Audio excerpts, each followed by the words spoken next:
সামনে আমাদের উপজেলা সম্মেলন, তার চাইতে বড়ই হলো যে নির্বাচনের দামামা বাড়ছে, আমাদের এখন নির্বাচনের প্রস্তুতি নিতে হচ্ছে। এই কারণে আমরা খুদাবাজি দিয়ে করছি, যেটা আমরা কোনোদিনও করি নাই। এই জন্য কে বক্তৃতা দিচ্ছেন, কে সুযোগ পাচ্ছেন আর কে পাচ্ছেন না, কে কোন পদে আছেন বা কার পদের মর্যাদা দিতে পারছেন, দয়া করে এই চিন্তাটা কেউ করবেন না। আমরা আমাদের এই সবকিছুই আমাদের আগামী দিনের সময় সংক্ষেপের কারণে আপনাদের অনুমতি নিয়ে, আপনাদের শুভেচ্ছা নিয়ে আমরা এই সংক্ষেপে জোড়াতালি দিয়ে এগিয়ে যাচ্ছি। অতএব আপনাদের কি প্রশ্ন থাকলে সেটা আপনারা মনে কিছু করবেন না। আমাদের এই সময় স্বল্পতার কারণে আমাদের এই ত্রুটিটা কুমার সুন্দর দৃষ্টিতে দেখবেন, এই আহ্বান করে আমি আজকে আমার এই উদ্বোধনী বক্তৃতা শুরু করছি। বন্ধুরা, আপনারা যে আজকে আমরা 2 দিনে 9টি ইউনিয়নের সম্মেলন অনুষ্ঠান করছি, তারই ধারাবাহিকতায় শিমুলিয়া, ফোকসা এবং উসমানপুর ইউনিয়নের সম্মেলন আমরা 3টায় শুরু করার কথা ছিল। এই বৃষ্টির কারণে আমাদের একটু দেরি হয়ে গেছে, যার ফলে আমরা এখন শুরু করছি। আজকের এই সম্মেলনটা অত্যন্ত স্বাভাবিক গতিতে হলে 3টা ইউনিয়নে আপনাদের আলাদা আলাদা দেখে আমাদের সম্মেলন করার কথা ছিল, কিন্তু আমি বলছি আমাদের এই সীমাবদ্ধতার কারণে, আমাদের এই সময় স্বল্পতার কারণে আমরা সময় মতো করতে পারি নাই। এই জন্য আমরা যারা দায়িত্বে আছি আমরা আপনাদের কাছে ক্ষমা চেয়ে আমরা এই 2 দিনে 9টি ইউনিয়নের সম্মেলন আমরা সম্পন্ন করতে আমরা আমাদের বাধ্য হচ্ছি। আপনারা জানেন আমরা পৌর সম্মেলনটা আমরা করেছি, ওয়ার্ড কমিটি করেছি, তারপরে আমরা একেবারে সম্মেলন দেখে আপনাদের সবার বুঝতে সম্মেলন করেছি। সেখানে আমাদের কোনো ঘাটতি ছিল না, এখানেও আমাদের এই সময় স্বল্পতার জন্য আমাদের ঘাটতি হচ্ছে। আমরা আগামী দিনে আমাদের এই ঘাটতিটুকু পুষিয়ে নেব। আজকে দেশের যে অবস্থা, জাতির সামনে যে সমস্যা, সেই সমস্যা হলো অত্যন্ত প্রকট। আজকে আমরা এই 5ই আগস্ট ছাত্র জনতার বিপ্লবের মধ্য দিয়ে আমরা যেটা আশা করেছিলাম এই তত্ত্বাবধায়ক সরকারের কাছে, যে তত্ত্বাবধায়ক সরকার এই স্বৈরাচারী আওয়ামী লীগ সরকার, স্বৈরাচার শেখ হাসিনা পালিয়ে যাওয়ার পরে তার ফিরে যাওয়া যে সমস্ত অন্যায় অপকর্মগুলো এর ব্যবস্থা হবে এবং সে সারা দেশে লুটপাট করে মানুষের ভোটাধিকার, মানুষের গণতান্ত্রিক অধিকার, মানুষের বিচার পাওয়ার অধিকার, সমস্ত অধিকার থেকে বঞ্চিত করে সে একাই নিজের মতো করে এই দেশ শাসন করেছে, এই রাষ্ট্রকে রোগাক্রান্ত করে ফেলেছে। এই রোগাক্রান্ত রাষ্ট্রকে এই তত্ত্বাবধায়ক সরকার দৈনন্দিন কর্মের মধ্য দিয়ে যতটুকু পারে তার এই রোগ চিকিৎসা করে এমন একটি নির্বাচনের ব্যবস্থা করবে যেখানে এই 15 বছর জনগণ শেখ হাসিনারা বলে কেউ ভোট দিতে পারে নাই, দিনের ভোট রাজ্যে হয়েছে, তারা মানুষ যাওয়ার আগেই সমস্ত ব্যালট পেপার কেটে বাক্স ভর্তি করে রেখে মানুষের ভোটের যে অধিকার, এই দেশের মালিককে জনগণ কোন অর্থে জনগণ 5 বছর পর পর তারা ভোট দিয়ে তাদের নিজের প্রতিনিধি বানায়। তাদের এই যে প্রতিনিধি জনগণের পক্ষ থেকে, আমার আপনার পক্ষ থেকে যে দল ক্ষমতায় যায় সেই দলের পক্ষে দেশ শাসন করে। অতএব আমরা মনে করি আমার প্রতিনিধি শাসন করছে মানে আমি শাসন করছি, আমার প্রতিনিধি রাষ্ট্র ক্ষমতায় আছে মানে আমি রাষ্ট্র ক্ষমতায়। কিন্তু এই 15 বছর শেখ হাসিনা আমাদের জনগণকে, আপামর জনগণকে সেই অধিকার থেকে বঞ্চিত করেছে। সে নিজের মতো সমস্ত ভোট দিয়ে, দিনের ভোট রাত্রি দিয়ে মানুষের অধিকার হরণ করে নিজের মতো দেশ শাসন করেছে।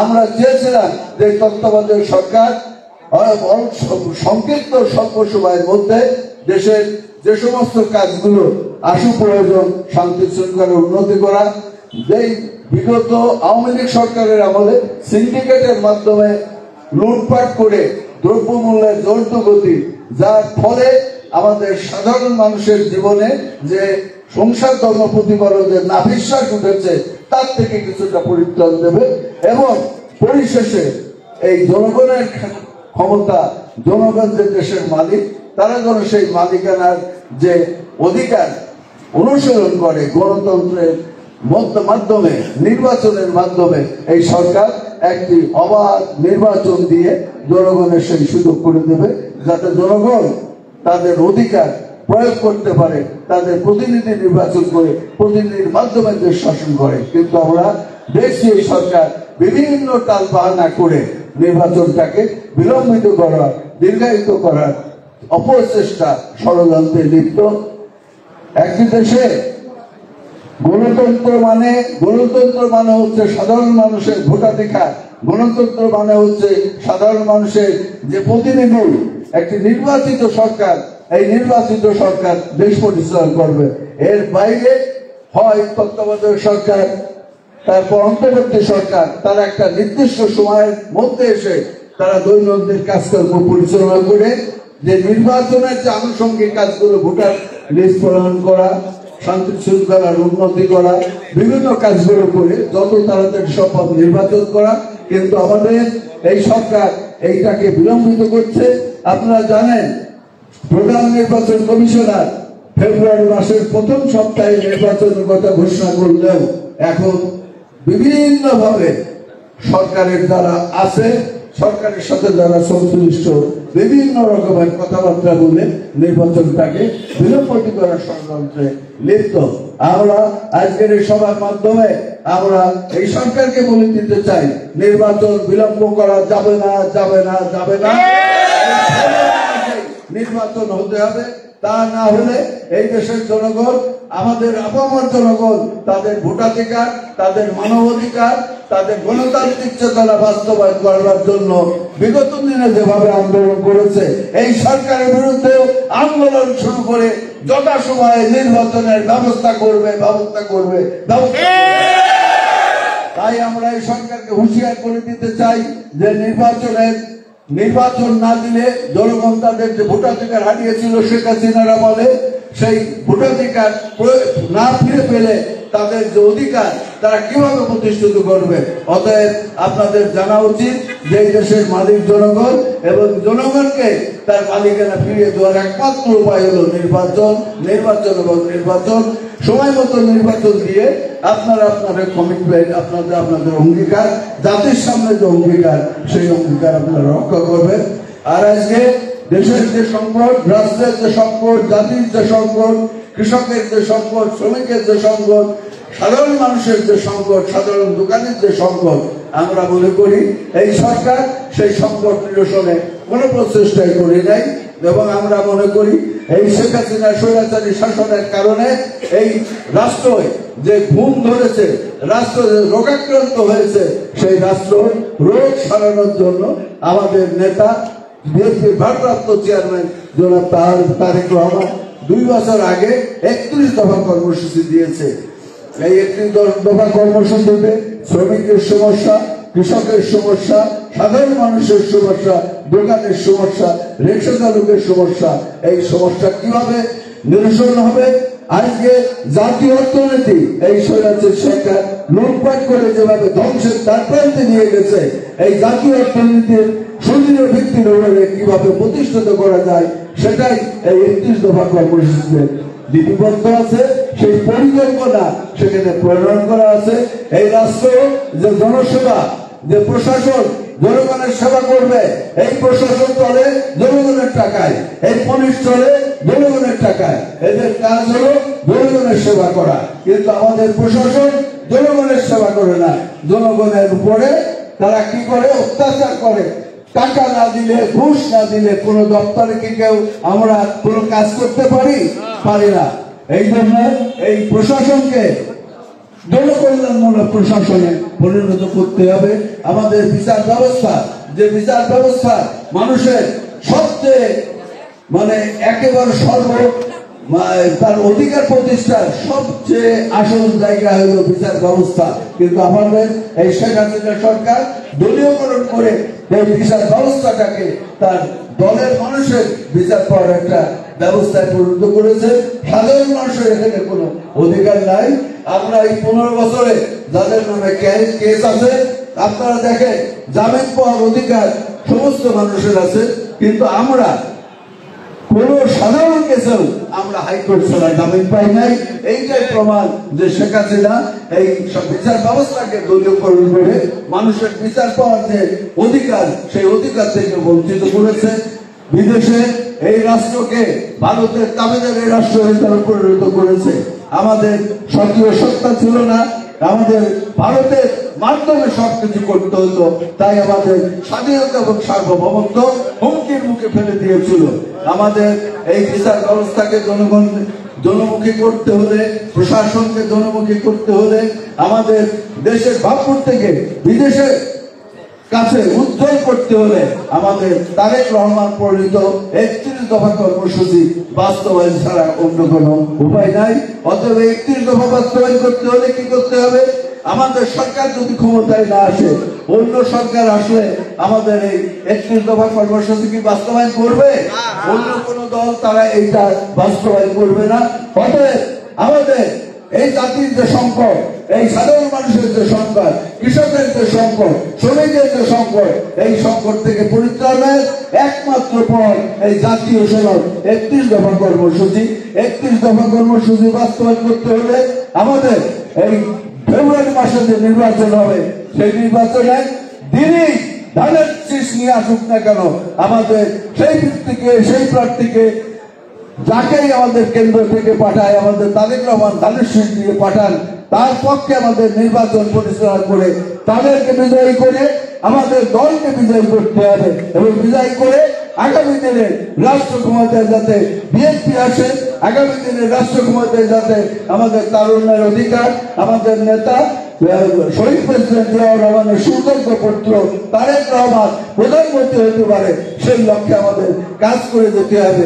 তাই আমরা আমাদের এই যে সম্মেলনগুলো, যেহেতু নির্বাচনের দামামা শুরু হয়েছে, সেই কারণেই আমরা এই সম্মেলন সংক্ষিপ্ত করে আমরা এই পৌর আমাদের উপজেলা সম্মেলন, জেলা সম্মেলন করে আমাদের দলটাকে যতটুকু পারা যায় রাজনৈতিক কাঠামোর দাঁড় করিয়ে আমরা সবাই সম্মিলিতভাবে এই নির্বাচনে অংশগ্রহণ করবার জন্য আমাদের দলীয় নেতাকর্মীদের, আমাদের জনগণকে একত্রিত করে আমরা এগিয়ে যাব। আজকে দেখছেন আমরা সবাই এক মঞ্চে আছি। আমাদের মধ্যে যে ভেদাভেদ ছিল, আমাদের মধ্যে যে গ্রুপিং ছিল, আমাদের মধ্যে যে মতপার্থক্য ছিল, আমরা কুষ্টিয়া জেলা নেতৃবৃন্দের সাথে আলাপ আলোচনা করে আমি সৈয়দ আমজাদ আনিস সহ আমাদের আরো নেতৃবৃন্দ আমরা বসে সেটা নির্ণয় করে আমরা একমত হয়েছি যে আগামী দিনে দেশের স্বার্থে, আমাদের দলের স্বার্থে, জাতির স্বার্থে এই সন্ধিক্ষণে আমরা গ্রুপিং করবো না, আমরা নিজেদের মধ্যে বিভেদ করবো না, আমরা দ্বিধাদ্বন্দ্বে আমরা আমাদের শক্তিটাকে খর্ব করবো না, আমরা একত্রিত হয়ে আমরা সম্মিলিতভাবে আগামী দিনে এগিয়ে যাব এবং আমাদের দলকে সামনে এগিয়ে নিয়ে যাব, এবং এই ফেব্রুয়ারি নির্বাচনে আমরা আমাদের যেই প্রার্থী হয়ে আসুক ধানের শীষ নিয়ে, তার পক্ষে নির্বাচন করে তাকে আমরা বিজয়ী করব, তাকে আমরা বিজয়ী করব, আমাদের সবার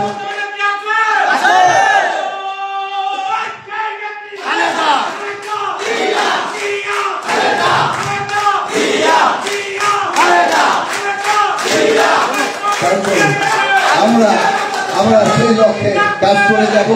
তবে আমরা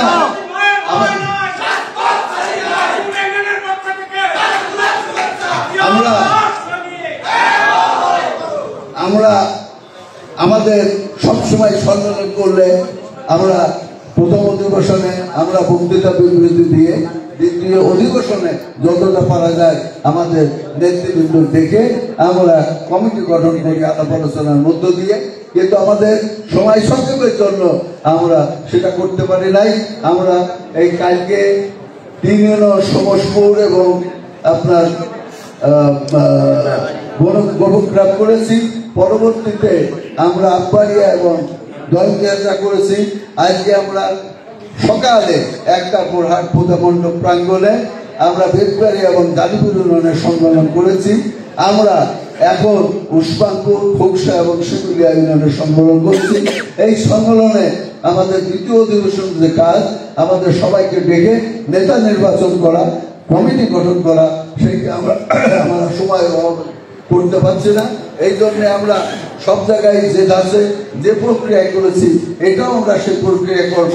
আমরা আপনাদের কাছে এই প্রতিশ্রুতি দিচ্ছি যে আমরা সবাই মিলে আমরা ইউনিয়ন কমিটি এমন ভাবে গঠন করব, যার যেখানে যাওয়া দরকার, যার যেখানে থাকা দরকার, যার যেখানে দিলে সংগঠন শক্তিশালী হবে, যার যেখানে দিলে সংগঠন উপকৃত হবে, যার যেখানে দিলে এই সংগঠনে আমাদের সমস্ত নেতা কর্মীরা স্বাচ্ছন্দ্যের সাথে কাজ করবে, আমরা সেই ব্যবস্থায় করব। এই ওয়াদা দিয়ে এই কমিটি গঠন করবার জন্য আমরা নেতৃবৃন্দ আপনাদের কাছে সেই ক্ষমতা আমাদের দেওয়ার জন্য আমরা নিবেদন করছি, প্রার্থনা করছি, আবেদন করছি। আমরা আপনাদের কাছে এই কথাটুকু বলতে পারি, আপনাদের দেওয়া এই ক্ষমতা আমরা অমর্যাদা করব না, আমরা মর্যাদার সাথে আপনাদের এই ক্ষমতা ব্যবহার করব। এই অঙ্গীকার করে কি আপনারা আমাদের এই ক্ষমতা দিলেন তো? ধন্যবাদ। আমরা আপনাদের এই প্রদত্ত ক্ষমতা আমাদের নেতৃবৃন্দের উপর দেন, আমরা তফসিলা বিশ্লেষণ করে চেষ্টা করব সবার সাথে আলাপ আলোচনা করে এই সব ইউনিয়নের কমিটি গঠন করা। কারণ আগামী দিনে আমাদের নির্বাচন, এই নির্বাচন আমাদের জিততে হবে। এই নির্বাচনে না জিতলে, দল যদি ক্ষমতায় না যায়, তাহলে কি আমাদের কোনো মূল্য আছে? আমাদের নেতৃবৃন্দের কোনো মূল্য আছে? এই 15 বছর আমাদের কোনো দল ক্ষমতায় ছিল না, ওই স্বৈরাচার ক্ষমতায় ছিল, যার ফলে আমরা আমরা একদিন বাড়িতে ঘুমাতে পারি নাই। তাই আমাদের এখন সবকিছু ভুলে, দ্বিধা, দ্বন্দ্ব, সংকোচ ভুলে এক মন এক